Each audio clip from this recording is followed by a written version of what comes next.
বিসমিল্লাহির রহমানির রহিম। সিরাজাবাদ রানা শফিউল্লাহ কলেজের অনলাইন ক্লাসে সবাইকে স্বাগতম। আমাদের আজকের পাঠ হিসাব বিজ্ঞান দ্বিতীয় পত্র, শ্রেণী একাদশ, প্রথম অধ্যায়, অব্যবসায়ী প্রতিষ্ঠানের হিসাব। পাঠ উপস্থাপনায় মোহাম্মদ আতাউর রহমান, প্রভাষক, হিসাব বিজ্ঞান, সিরাজাবাদ রানা শফিউল্লাহ কলেজ। আজ আমরা এ অধ্যায়ের আরো একটি প্রশ্নের সমাধান করব। প্রশ্নপত্রের সমাধান 3।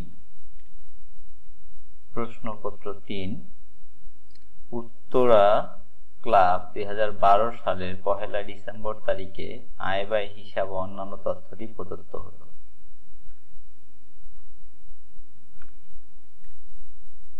একটি আয় ব্যয় হিসাব দেয়া আছে। প্রশ্নে সাধারণত প্রাপ্তি প্রদান হিসাব দেয়া থাকে, কিন্তু এই প্রশ্নে আয় ব্যয় হিসাব দেয়া আছে। এটি একটি ব্যতিক্রমী অঙ্ক। তো এর ব্যয় পাশে আছে বেতন, তারপরে আছে ভাড়া বাদ বিগত বছরের বকেয়া ভাড়া 200, এতে করে 1000 টাকা, ছাপা মণিহারি 250 টাকা, ডাক টিকিট 70 টাকা, আসবাবপত্রের অবচয় 950 টাকা, ব্যয় অতিরিক্ত আয় 9330 টাকা। আয় পাশে আছে চাঁদা 5000 টাকা, বাদ বিগত বছরের অনাদায়ী 300 টাকা, বাদ চলতি বছরের অগ্রিম 500 টাকা, যোগ চলতি বছরের বকেয়া 600 টাকা, মোট 4800 টাকা চাঁদা প্রাপ্তি আছে। বিনিয়োগের সুদ দেয়া আছে 2000 টাকা, তার সাথে যোগ অনাদায়ী 2100 টাকা, মোট 4100 টাকা। অনুদানের 10,000 টাকার অর্ধাংশ এখানে দেখানো হয়েছে, তার মানে অর্ধেক অংশ মুনাফা জাতীয় এবং বাকি অংশ হচ্ছে মূলধন জাতীয়। ব্যাংক জমার সুদ দেয়া আছে 30 টাকা এবং পুরাতন খবরের কাগজ বিক্রয় 70 টাকা। এতে করে মোট আয় হচ্ছে 14,000। এই মোট আয় থেকে যদি আমরা মোট ব্যয় বাদ দিই তাহলে ব্যয় অতিরিক্ত আয় পাই। যেহেতু এটি একটি সমাধান করাই আছে, আমাদের হিসাবগুলো করা লাগে নাই। এখন দেখি অন্যান্য তথ্য। অন্যান্য তথ্যের মধ্যে 2012 সালের 1 জানুয়ারি তারিখে উক্ত ক্লাবের সম্পত্তি ও দায় ছিল নগদ তহবিল 500 টাকা, ব্যাংক জমা 2500 টাকা, আসবাবপত্র 5000 টাকা, 10% বিনিয়োগ 40,000 টাকা, বকেয়া চাঁদা 300 টাকা, বকেয়া ভাড়া 200 টাকা। 2 নম্বর সমন্বয়ে বলা হয়েছে চলতি বছরের 1 জুলাই 10% হারে বিনিয়োগ করা হয় 2000 টাকা। 3 নম্বরে বলা হয়েছে চলতি বছরের 1 এপ্রিল তারিখে আসবাবপত্র ক্রয় করা হয়েছে 6000 টাকা। চলতি উইলকৃত সম্পত্তি বিক্রয় হতে প্রাপ্তি 5500 টাকা। করণীয়তে আছে ক্লাবের 2012 সালের প্রারম্ভিক মূলধন তহবিল নির্ণয় করো। ক্ষয় বলা হয়েছে 2012 সালে সমাপনী হাতনগদ 380 টাকা হলে সমাপনী ব্যাংক জমার পরিমাণ নির্ণয় করো। গ নম্বরে আছে 2012 সালের 31 ডিসেম্বর তারিখে উদ্ধৃতপত্র তৈরি করো, অর্থাৎ সমাপনী উদ্ধৃতপত্র তৈরি করতে হবে। তো আসুন আমরা প্রথমে ক নম্বর প্রশ্নের উত্তর দেখি। 3 ক নং প্রশ্নের উত্তর, উত্তরা ক্লাবের 2012 সালের প্রারম্ভিক মূলধন তহবিল নির্ণয়। উত্তরা ক্লাব উদ্ধৃতপত্র 2012 সালের 1 জানুয়ারি তারিখে প্রস্তুতকৃত। তো আমরা দেখতে পাচ্ছি প্রথমে একটি ছক নিয়েছি, যার এক পাশে আছে দায় ও মূলধন তহবিল, অন্য পাশে সম্পদ। তো আমরা দায় পাশে প্রথমে বকেয়া ভাড়া দেখালাম, যেটা ওই সমন্বয় দেয়া ছিল। এরপর সম্পদ পাশে চলে যায়। নগদ তহবিল বছরের শুরুতে ছিল 500, ব্যাংক জমা ছিল 2500, সেটা বসালাম। বছরের শুরুতে বিনিয়োগ ছিল 40,000, সেটা বসালাম।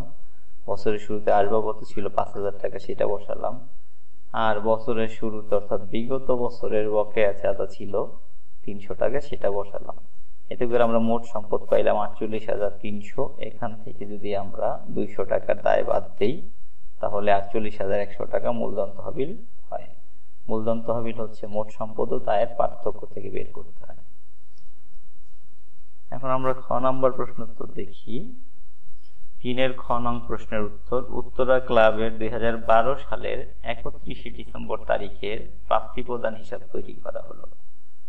তো প্রাপ্তি প্রদান হিসাব তৈরি করা হচ্ছে কারণ এখানে ব্যাংক জমার পরিমাণ জানতে চাওয়া হয়েছে। সমাপনী ব্যাংক জমা বাইর করতে গেলে আমরা একটি প্রাপ্তি প্রদান হিসাব করে তার পার্থক্য থেকে বের করব।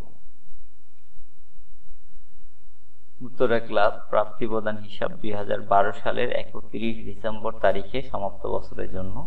প্রাপ্তি পাশে আমরা শুরুতে প্রারম্ভিক হাতে নগদ বসাবো 500 টাকা এবং প্রারম্ভিক ব্যাংক জমা বসাবো 2500 টাকা। এরপরে আমরা যে চাঁদা প্রাপ্তি আছে সেটা বসাবো 5000 টাকা। বিনিয়োগের সুদ আদায় হয়েছে 2000 টাকা, সেটা বসাবো। অনুদান প্রাপ্তি ছিল মোট 10,000 টাকা, এটা বসাবো। ব্যাংক জমা সুদ ছিল 30 টাকা, এটা বসাবো। পুরাতন খবরের কাগজ বিক্রয় ছিল 70 টাকা, সেটা বসাবো। সমন্বয়ে বলা হয়েছে চলতি বছরের একটি উইলকৃত সম্পত্তি বিক্রয় করা হয়েছে, সেখান থেকে 5500 টাকা পাওয়া গেছে। ব্র্যাকেটে লেখা আছে চলতি বছরে, অর্থাৎ এই উইলকৃত সম্পত্তি বিগত বছরে ছিল না, এটা চলতি বছরে জন্ম হয়েছে এবং চলতি বছরে এটা বিক্রি করা হয়েছে ধরে নেওয়া হলো।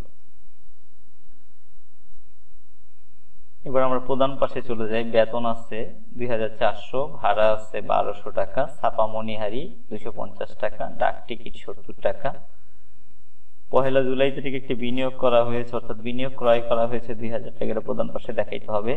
1 এপ্রিল তারিখে 6000 টাকার আসবাবপত্র ক্রয় করা হয়েছিল, সেটাও দেখাতে হবে।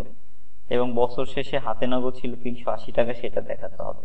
এখন আমরা মোট প্রাপ্তি থেকে যদি মোট প্রদান বাদ দেই, যে পার্থক্যটা থাকে সেটাই হচ্ছে মূলত ব্যাংক জমার সমাপনীদের। এই প্রশ্নে ব্যাংক জমার সমাপনীদের জানতে চাওয়া হয়েছিল, এটা আমরা প্রাপ্তি ও প্রদানের পার্থক্য থেকে বের করলাম। এখন আমরা চলে যাব গ নম্বর প্রশ্নের উত্তর। 3 গ নং প্রশ্নের উত্তর, উত্তরা ক্লাবের 2012 সালের 31 ডিসেম্বর তারিখের একটি উদ্ধৃতপত্র তৈরি করা হলো। উত্তরা ক্লাব আর্থিক অবস্থার বিবরণী বা উদ্ধৃতপত্র 2012 সালের 31 ডিসেম্বর তারিখের। প্রথমে আমরা সম্পদ পাশে চলে যাই। সম্পদ পাশে সমাপনী হাতে নগদ বসাবো, যেহেতু এটা সমাপনী তারিখের উদ্ধৃতপত্র, সমাপনী হাতে নগদ বসাবো, সমাপনী ব্যাংক জমা বসাবো। এরপরে আমরা আমাদের যে অনাদায়ী চাঁদা আছে চলতি বছরে সেটা বসাবো। এরপর 10% বিনিয়োগ বছরের শুরুতে ছিল 40,000, সেটা দেখালাম। তার সাথে যোগ করব চলতি বছরের নতুন ক্রয় 2000, মোট 42,000 টাকার বিনিয়োগ। এখন বিনিয়োগের অনাদায়ী সুদ 2100 টাকা আমরা এখানে দেখাচ্ছি, এটা একটা গণনা থেকে আসছে। আয় ব্যয় হিসাবে সরাসরি দেয়া ছিল, আমরা নিতে পারি, বাট গণনাটা আমরা দেখাই দিব।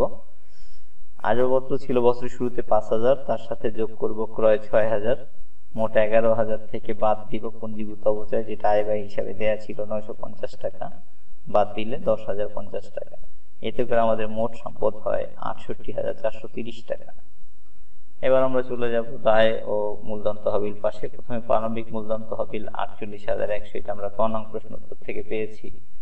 এর সাথে যোগ করব চলতি বছরের উইলকৃত সম্পত্তি বিক্রয়। উইলকৃত সম্পত্তি বিক্রয় করলে মূলত উইলকৃত সম্পদ থেকে বাদ দিতে হয়, যেহেতু এখানে উইলকৃত কোনো সম্পত্তি ছিল না, তাই আমরা এটার সাথে যোগ করে নিব, এটা মূলধন জাতীয় প্রাপ্তি হিসেবে। এরপরে যোগ করব ব্যয় অতিরিক্ত আয়, যেটা আয় ব্যয় হিসাবের জের থেকে নেওয়া হয়েছে। এতে করে মোট যোগফল 62,930 টাকা। এরপর আমরা অনুদানের অর্ধাংশ এখানে নিয়ে আসবো, কারণ অনুদানের অর্ধেকটা আয় ব্যয় হিসাবে দেখানো হয়েছে, তাহলে বাকি অর্ধেক মূলধন জাতীয় অংশ ধরতে হবে। তাহলে 10,000 টাকার 50% মুনাফা জাতীয় ছিল, তাহলে বাকি 50% আরো 5,000 টাকা, সেটা মূলধন জাতীয় হিসাবে দেখাবো। এরপরে অগ্রিম চাঁদা 500 টাকা, এটা একটা দায়, এটা দেখাবো। এই যোগফল আমরা যদি টান দিই 68,430, সম্পদ পাশের যোগফল 68,430 মিলে গিয়েছে। তো এই ছিল আমাদের অঙ্ক। আমরা একটু গণনাটা দেখে নেই, বিনিয়োগের সুদটা কিভাবে নির্ণয় করা হয়েছিল। বছরের শুরুতে বিনিয়োগ ছিল 40,000, তার 10% সুদ 4,000 টাকা। এরপর নতুন বিনিয়োগ ক্রয় করা হয়েছে 1 জুলাই তারিখে 2,000 টাকা। তো 2,000 টাকা 10% 100 টাকা, 200 টাকা হয়। 200 টাকার 6 মাসের সুদ ধরলে 100 টাকা হয়। 6 মাসের সুদ ধরলাম 100 টাকা, তাহলে মোট সুদ প্রাপ্তির কথা ছিল 4,100। এর মধ্যে আমরা আয় ব্যয় হিসাবে প্রাপ্তি প্রদান হিসাবে আদায় দেখিয়েছি 2,000 টাকা, তাহলে বকেয়া আছে আরো 2100 টাকা। এইভাবে অনাদায়ী সুদটা বের করা হয়েছে। আজকের ক্লাসটি দেখার জন্য আজকের ক্লাসটি পর্যন্ত ছিল। ঘরে থাকুন, নিরাপদে থাকুন, অন্যকে নিরাপদ রাখতে সহায়তা করুন, মনোযোগ সহকারে পড়াশোনা করুন। আজকের লেকচারটি শেষ পর্যন্ত দেখার জন্য সকলকে ধন্যবাদ।